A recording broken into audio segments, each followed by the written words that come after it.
दोनों तरफ से अपने अपने दावे, लेकिन आप देखिए किस तरह से जो आम लोग हैं, जो आम आदमी है, वो किस तरह से इस हमले का शिकार हो रहा है। खार्किव की तस्वीरों के जरिए आपने देख लिया होगा। प्रोफेसर,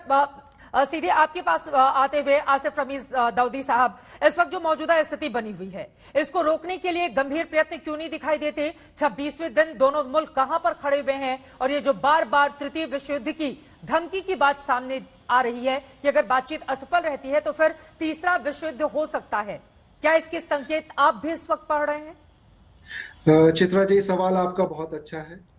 और इसके तरफ कोई बहुत सीरियस एफर्ट्स क्यों नहीं लगाए जा रहे हैं, उसके में ये समझने की जरूरत पड़ेगी कि इसका सबसे बड़ा बेनिफिशियरी कौन है, इसका सबसे बड़ा जिम्मेदार कौन है और आगे कौन इसका सबसे अच्छा फैसला लाने में मदद कर सकता है। पहले मैं बताऊं कि बेनिफिशियरी कौन है, उसको मैं ऐसे समझाऊंगा कि आप देखें कि नेटो की जो फोर्सेस हैं या अमेरिका में आप जो बाइडेन एडमिनिस्ट्रेशन है, जो इन लोगों का शुरू से एक रवैया रहा, मैं ये नहीं कह रहा हूं कि पुतिन ने जो किया वो इंटरनेशनल लॉज का वायलेशन नहीं है, लेकिन अगर इतने दिनों के बाद, 26 दिनों के बाद, लगभग एक महीना खत्म होने के बाद, अगर आप ये कह रहे हैं कि हम यूक्रेन को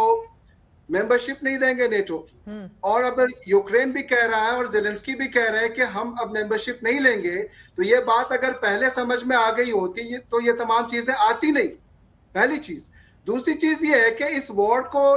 प्रोलॉन्ग करने के पीछे कई लोगों की कॉन्स्पिरेसीज, साजिशें और अपना वेस्टेड इंटरेस्ट भी हो सकता है, जिसमें आप अगर मिलिट्री आप वेपन्स की या अम्यूनिशंस की बात करें, जो कोल्ड वॉर के दरमियान जो वो चीजें बढ़ जाती हैं, वो बिजनेस बहुत बड़ा हो जाता है। वो एक बहुत बड़ी टीम और बहुत बड़े मुल्कों का उसमें फायदा है, और अभी अमेरिका का इस तरह से बिल्कुल सिर्फ और सिर्फ कॉन्सिक्वेंसेस कहना कि हम कॉन्सिक्वेंसेस आप फेस करते रहोगे, आप ये देखेंगे आगे क्या होगा, ये बहुत बड़ा सवालिया निशान है।